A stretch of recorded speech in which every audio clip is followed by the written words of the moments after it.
Going on, everybody?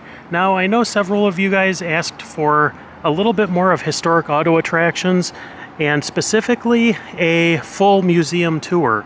So today we're going to do just that. Now, I should say that things change in the museum all the time. They're always getting new things. They're getting, things are getting updated, things are getting moved around. So the tour you get today might not be the same tour you get in a month, but I will try to keep you guys updated as to some new cool things that are being brought in here. And coming up soon, we're also going to be taking a trip through the museum with the historian Tony and the owner Wayne. So let's go in and take a look at the museum. Lion right there welcoming us in. And historic auto attractions. Closed on Monday, but open Tuesday, Wednesday, Thursday, Friday, Saturday, and Sunday. There's the hours. And if you guys want to get a personal tour from Tony the historian, he's here Friday, Saturdays, and Sundays.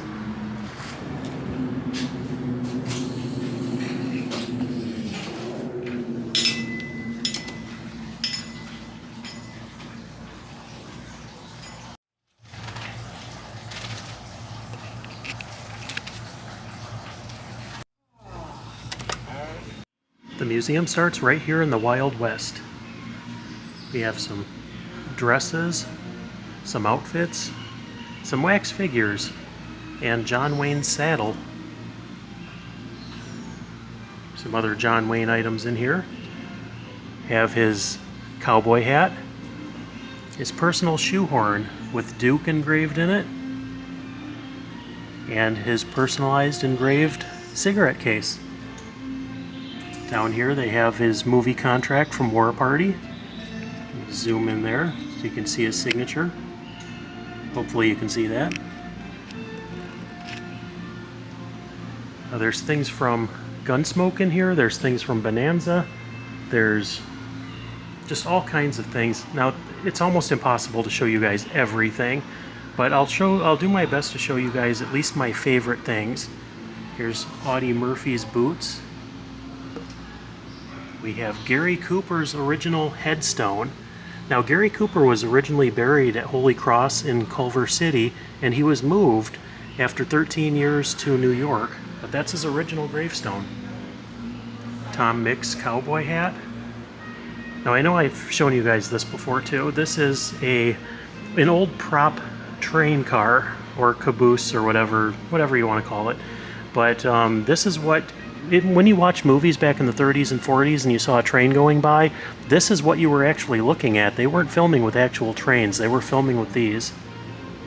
It's kind of crazy to think of. There's a letter up here from Josephine Earp, Wyatt Earp's wife. We have Gunsmoke outfits worn by James Arness. A hat and boots, and a chair used by Milburn Stone, Doc Adams. And here's a piano that was used in Gunsmoke. Now this place is just massive. I believe it's almost 90,000 square feet. They have guns from the Wild West, like Annie Oakley's shotgun. Like, really, where else are you going to see things like this? We have a horse head made out of birchwood. Because why not?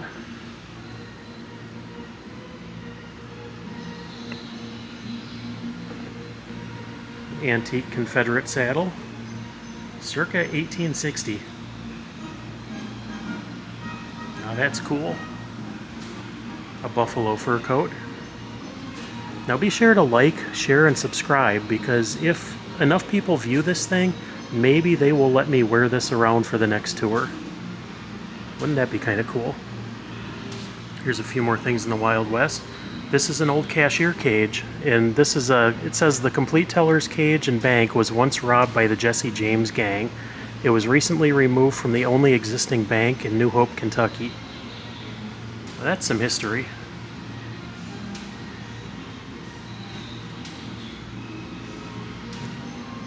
Show you guys, kind of walk around it a little bit.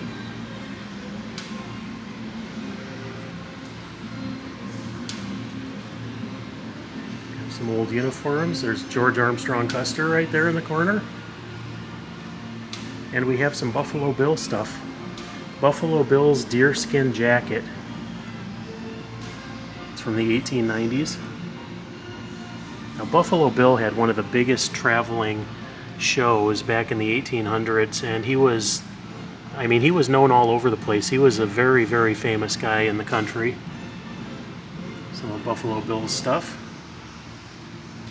A Winchester 1866 rifle.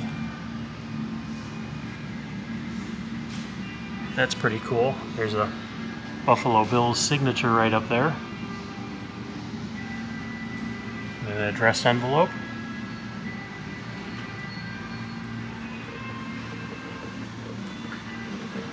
Now there's Jesse James things over here. There's wallpaper pieces from the room in which he was killed. We have wood from the famed coffee bean tree under which he was buried. Here's a piece of wooden siding from his last home. This was in St. Joseph, Missouri. There's Frank James revolver.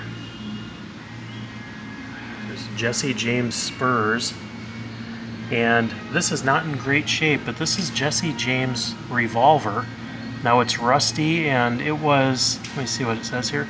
It says he was pursued by officers while swimming his horse across the Missouri River and accidentally dropped his gun in the water.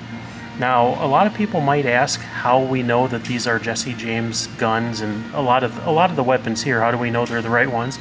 They have a historian here named Tony that references all of these firearms by serial number, and he looks back and checks all the history of all this stuff to make sure everything in this museum is the real deal. There's several other guns. And here is the Donner Party wagon wheel hubs. If you guys remember anything about the Donner Party from history class, that's pretty darn neat. The Wild West continues. There's a little cabin here that kind of shows what things would have been like, how you would have been living back in the day. You know, back before there were grocery stores and McDonald's and all that kind of stuff. People actually had to make their own food, and there wasn't a whole lot available. You have an outhouse. Oops, sorry, guy.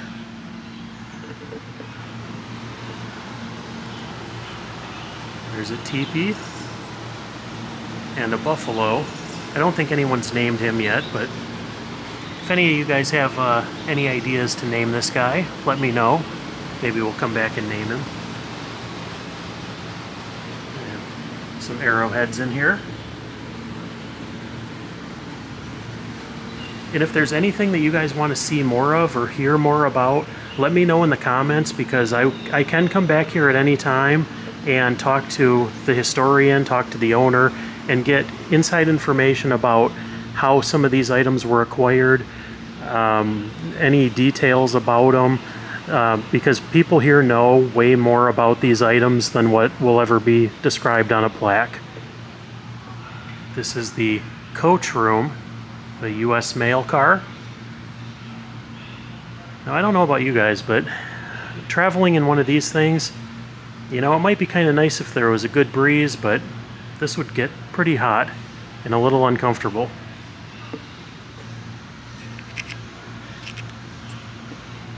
There's just quite a few old carriages, coaches. And this one here is one of my favorites. This is a hearse dating back to the 1860s.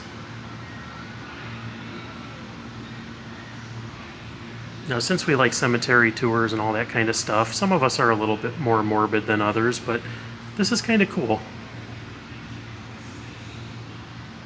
Got the big wheels on that thing.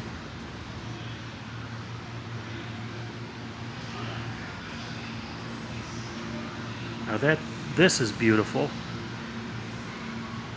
Now, there's not a lot of information about these carriages yet. I'm pretty sure that they will be labeled at some point, but there's not a lot I can tell you about those. But this is an original Conestoga wagon. This was from 1798, and this one went from Lancaster to Philadelphia in 6 days. One of the original Conestoga wagons. Now that would be kind of a miserable time to live, I think. Now it's a little ways up here, but I'm going to try to show you guys inside this thing.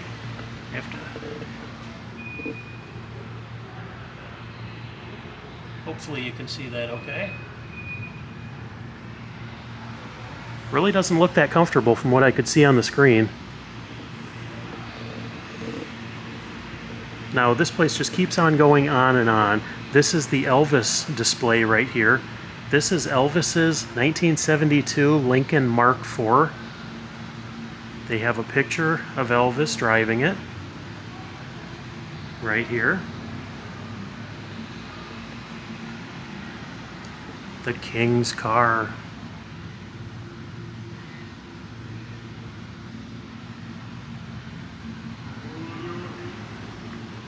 Over here we just have some pictures of Elvis. We have an Elvis signature right up here. And it just keeps on going.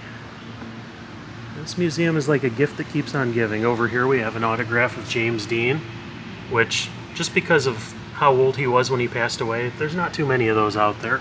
Those are extremely valuable. They have an Elvis statue right here. And then over here they have more Elvis items. They have his personal shirt right there. And then they have this shirt that was used in the movie Wild in the Country. Some jumpsuits. Now, I'm not 100% sure, but I think the jumpsuits are reproductions. I could be wrong, but I think a majority of those are at Graceland and other museums, but still pretty cool. But these are dresses and outfits from Linda Thompson, who was a girlfriend of Elvis. Here is some artwork, The Sound of History by Nashville artist Wayne Brzezinka. It's kind of cool. And over here they have some other items.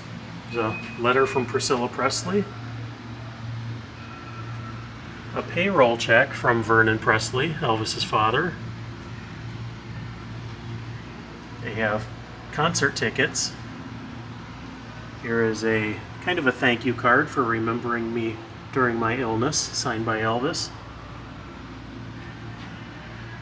And then they have room charges right here from Elvis's room at the New Frontier Hotel in 1956. Valet, laundry. It's kind of neat to see a little bit of inside stuff from people like this. Elvis signed program. And right around here they have some pretty neat things. There's a wax figure of Elvis. Some of the wax figures are pretty spot on, some are a little bit off, but they are cool and you still know who they are. But this is the main prize right here. I really like how they did the background of this. It looks like it's a big crowd there. Elvis's studio mic. This is a vintage Shure Model 555 that was used by Elvis to record various MGM movie tracks in the 1960s. We have some backstage passes from Elvis. They have one of his scarves. Some of his glasses. It says that one night in a fit of rage, Elvis smashed these against a wall while performing in Reno. Some gold records. It says this picture hung in Elvis's trophy room until his death. There's a smoked cigar, leather belt, scarf. There's Vernon Presley's brass peacocks, Colonel Parker's tie, and a Colonel Parker autograph. And we'll just keep on going over here. Now, James Dean was an interesting character. He died pretty young, I believe 24 years old. There's a whole story on this, the James Dean curse. This is a piece of the Porsche Spider that James Dean was killed in. If you guys want to read about this curse, I'll show that for a second, and you can pause it. But it's quite a story. We have a couple James Dean wax figures, a life mask, and one of James Dean's shirts. Picture of the tragic crash that took his life. Over here we have some Buddy Holly shirts. And his glasses, or sunglasses. Some handwritten lyrics from the Big Bopper. And here's some Marilyn Monroe stuff. Got two of her dresses, sunglasses, cigarette case, lighter. There's a seat. And this is kind of neat. This is some documentation basically saying that Marilyn Monroe had been fired from Something's Gotta Give. It was 8 weeks before she passed away. Jane Russell's outfit from Gentlemen Prefer Blondes. And up here, I always seem to miss that this is here, but this right here is a love seat that came out of her Brentwood home, the home she passed away in. And if you guys haven't seen, I did a video from that location too, as well as Marilyn's grave and a lot of other stuff. So if this is your first time seeing this, there's a lot of interesting stuff that we see, a lot of cool places we go. This is the 1925 Ford Model T that was used by Laurel and Hardy in Big Business. Now, even if this wasn't used by anybody famous, this is in fantastic shape and a very, very cool classic car. Now, over here we have world leaders. And just a reminder, if you come and visit, please do not touch the cars or displays. Now, just for the sake of time, I won't tell too much about these cars specifically, but I will show you who they belong to. And once again, if you guys have questions about any of this, let me know.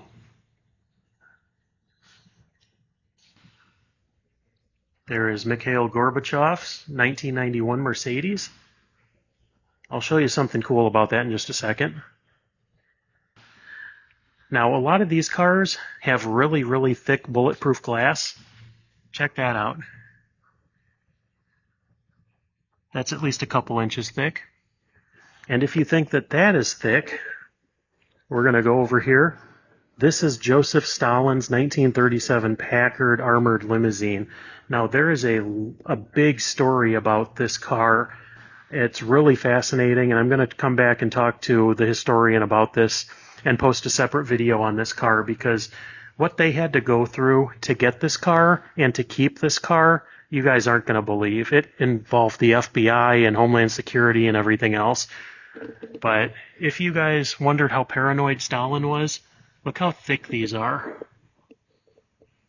I'll show you on the inside of that.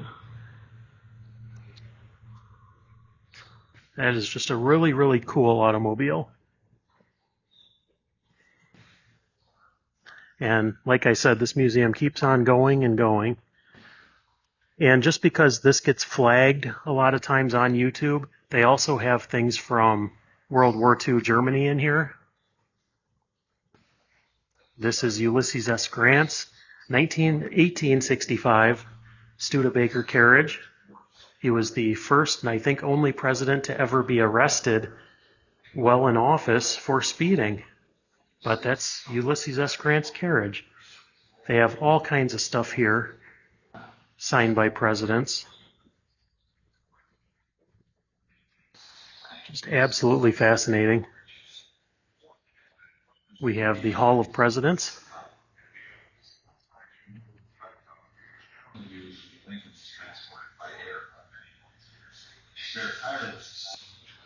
They have most presidents here. Some they have more than one of.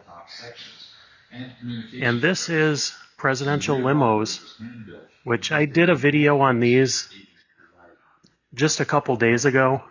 So if you guys want more in detail of these, check out that video. This is the carriage that took William McKinley's body after he was assassinated. Some FDR stuff. There's a couple world leaders over there.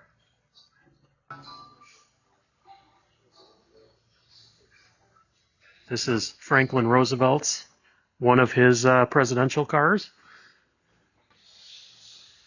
Show you guys in here. That right there is where Secret Service would have kept their weapons. FDR would have sat right in that seat. Here is Donald Trump's 2008 Lincoln Town Car. Whether you love him or hate him, his car is here. There's Harry Truman's car. They have an Eisenhower car. This was Calvin Coolidge's. He picked this up when he was a vice president. Pretty classy car. I would drive that even today. There's Richard Nixon's car. And he's still in the back seat.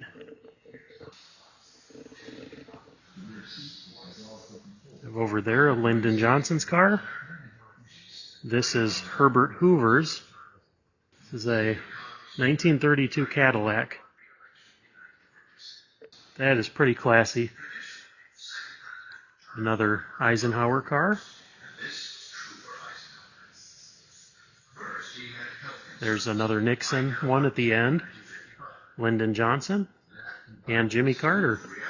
And there's another FDR car just over here. And this is where you get your real money's worth here. This is Gangsterland. If you guys haven't seen my video on here, this is one of the coolest displays that they have in this museum. There's some John Dillinger items over here. Now this over here is the pistol that was used to kill John Dillinger. Now the ballistics trace this back to, this gun belonged to, and the fatal shot was shot by Martin Zarkovich, who was an East Chicago police officer.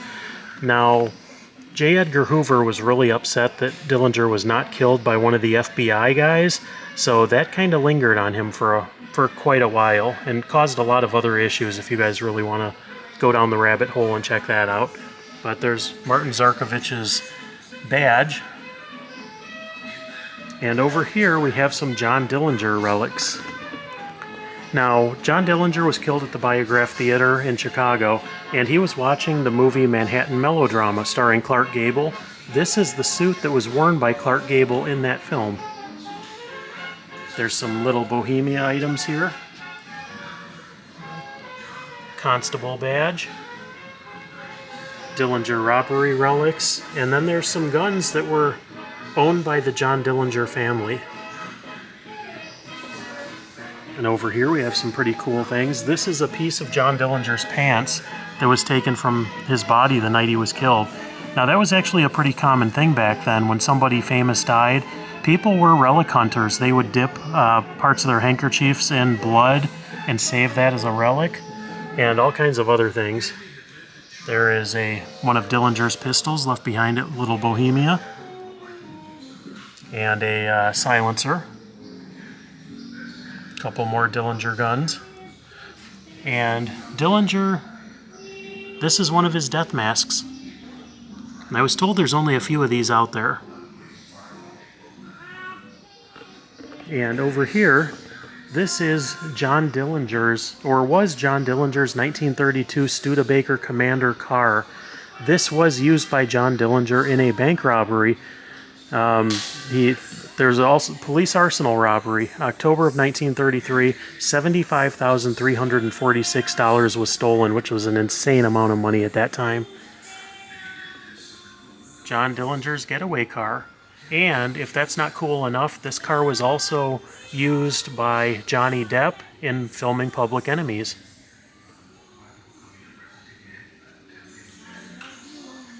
And over here they have, well, John Dillinger's shirt. This is the Bonnie and Clyde car, not the actual car. This is the prop movie car, the George Barris car from the 1967 film, starring Warren Beatty and Faye Dunaway.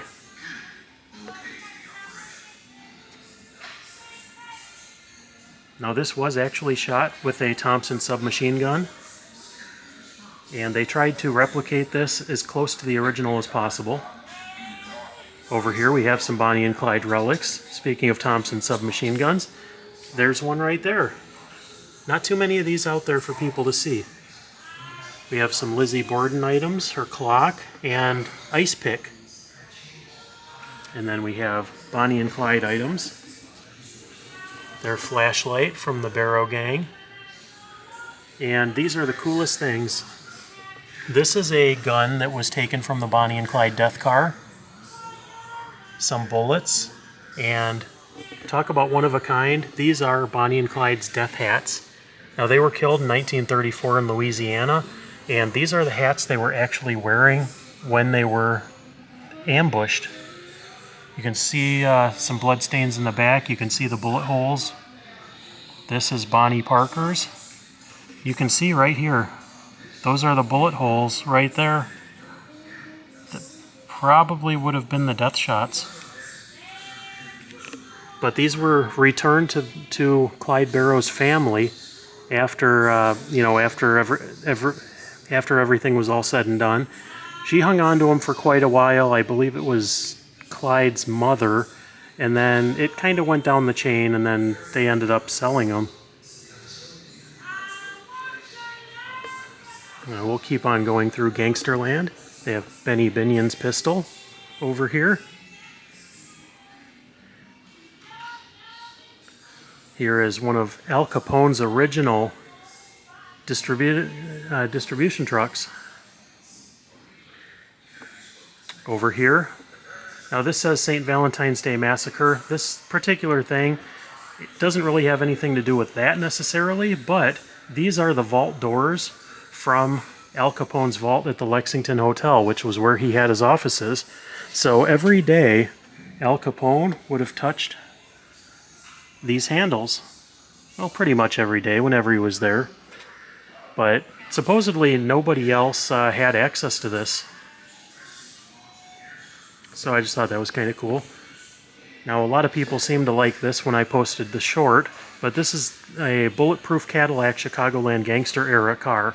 Now, this is original as they got it, and I mean, this is just cool. Before this, I'd never seen anything like it.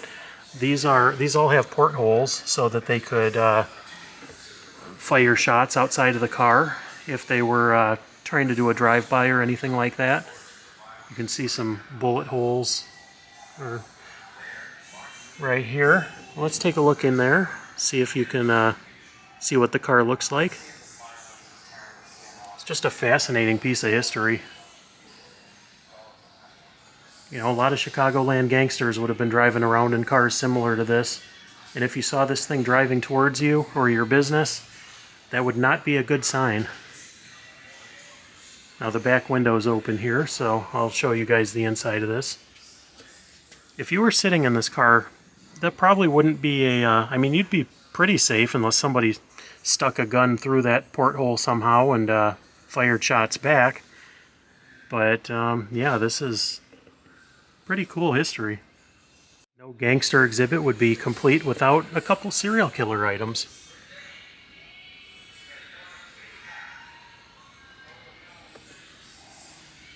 Now, I will say that this stuff is historic, although nobody can condone anything any of these people did. But there is still some grim fascination with it.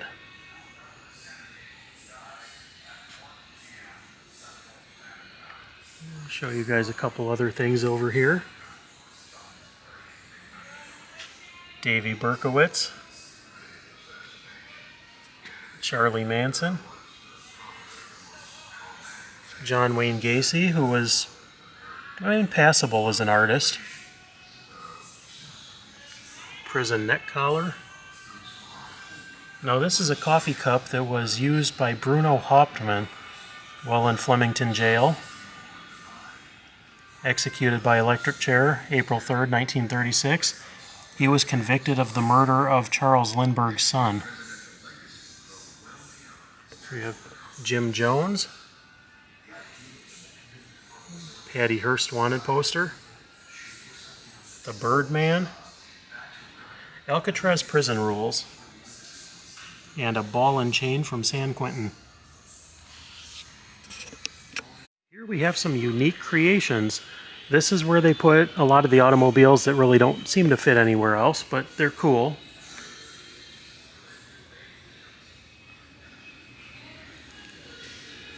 A safari car.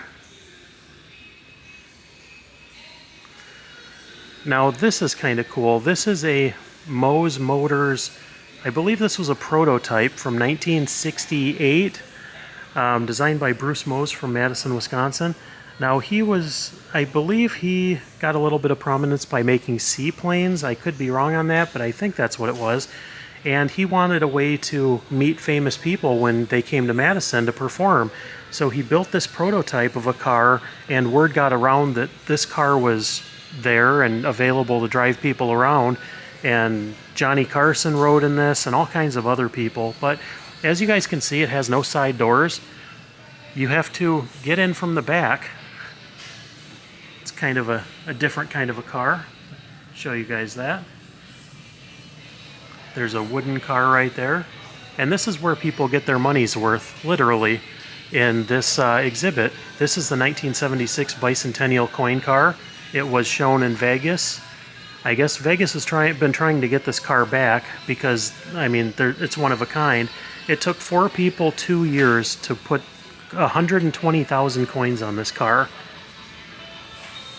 Just take a look at that. And for those of you that ask if it was legal to do this, I believe they did get permission from the U.S. Treasury to do this. The bottom, these are all 1976 pennies. The top, these are all 1976 half dollars. These are Indian head pennies. Show you the inside of that there. And then the steering wheel itself is quite something. The dashboard has mercury dimes on it, looks like. Pretty cool, but look at the detail on this. Could you imagine trying to put this together? Just blows my mind. Some of the famous people that have seen this, their quotes are on the front. I bet it stops on a dime, Minnesota Fats. It is in mint condition, Jackie Vernon. And probably the best one